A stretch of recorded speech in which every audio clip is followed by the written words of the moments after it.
नवीन बाबू की सरकार ने ना कोऑपरेटिव के लिए कुछ किया ना डेयरी के लिए किया। मगर आपको चिंता करने की जरूरत नहीं है।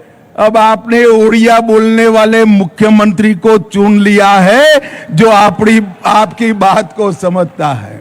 और 20 साल तक शासन कर उड़ीसा के विकास को ठप कर दिया था। 2 दशक की जो कमी है उसको 5 साल में हम पूरा करेंगे। हम 5 साल में पूरा करेंगे। मैं इतना ही कहना चाहता हूं कि आईपीएल इंडियन पोटाश लिमिटेड द्वारा बडंबा चीनी मिल को फिर से शुरू करने का काम पूरा हो गया है। मैं जब लोकसभा के चुनाव में आया था, मैं वादा कर गया था और दूसरी बार आने के पहले वादा पूरा हो गया है। और आज फिर एक वादा कर जाता हूं, नयागढ़ में भी चीनी मिल चालू करने का काम आईपीएल के माध्यम से शुरू कर दिया जाएगा।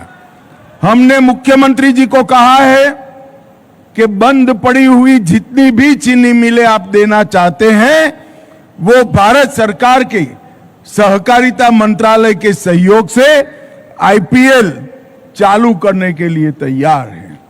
मित्रों, आज इस मंच से मैं कहना चाहता हूं कि ओडिशा के अंदर भरपूर पानी है। यहां पर डेयरी की संभावनाएं बहुत पड़ी हुई है। मगर नवीन बाबू की सरकार ने ना कोऑपरेटिव के लिए कुछ किया ना डेयरी के लिए किया। मगर आपको चिंता करने की जरूरत नहीं है। अब आपने उड़िया बोलने वाले मुख्यमंत्री को चुन लिया है जो आपकी बात को समझता है। भारत सरकार का सहकारिता मंत्रालय और उड़ीसा सरकार मिलकर गुजरात में जिस तरह से 36 लाख माताएं बहनें अमूल को बनाती भी है, चलाती भी है, इसी तरह यहां की डेयरियों को साथ में रखकर हर गांव में एक मजबूत आधार कोऑपरेटिव का हम बनाने का काम करेंगे। भाइयों बहनों, भारतीय जनता पार्टी की सरकार जो कहती है वो करती है। हमने चुनाव में वादा किया था कि 3100 रुपया रेट से हम सारा चावल खरीद लेंगे।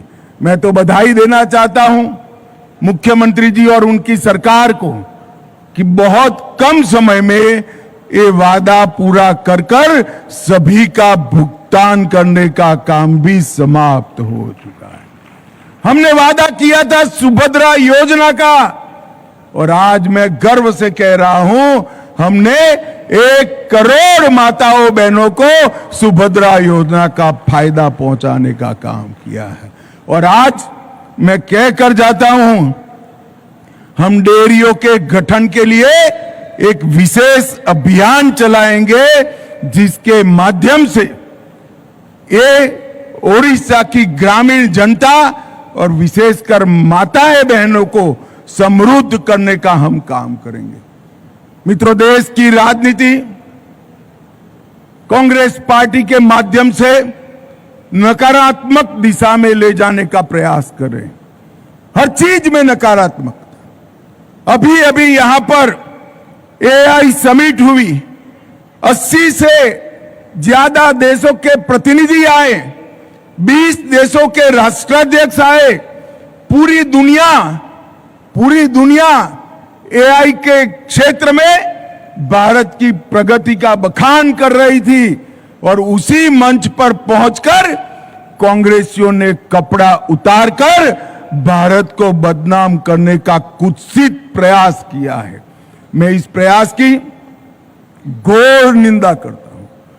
और मैं राहुल जी को भी कहना चाहता हूं कि आपके 20 लॉन्चिंग फेल हुए हैं। अगर ऐसा ही करोगे तो 100 तक आपका नंबर लगने वाला नहीं है। भाइयों बहनों, ओडिशा के अंदर कई सालों से 2 दशक से ज्यादा समय से ओडिशा का विकास रुका पड़ा था। बार बार जनादेश के बावजूद यहां के शासक जनादेश को जनता की मजबूरी मानती थी।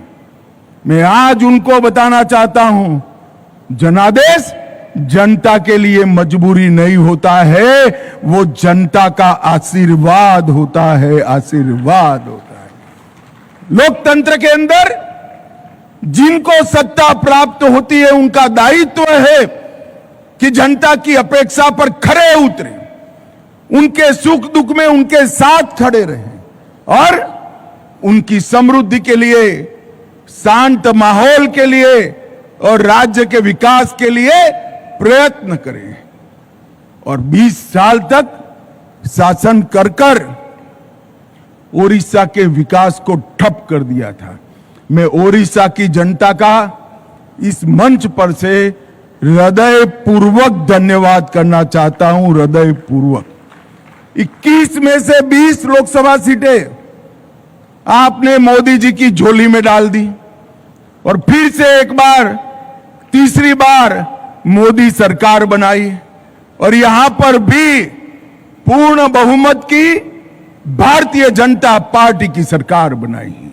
मोदी सरकार और हमारी ओडिशा सरकार दोनों एकत्रित आकर 2 दशक की जो कमी है उसको 5 साल में हम पूरा करेंगे, हम 5 साल में पूरा करेंगे।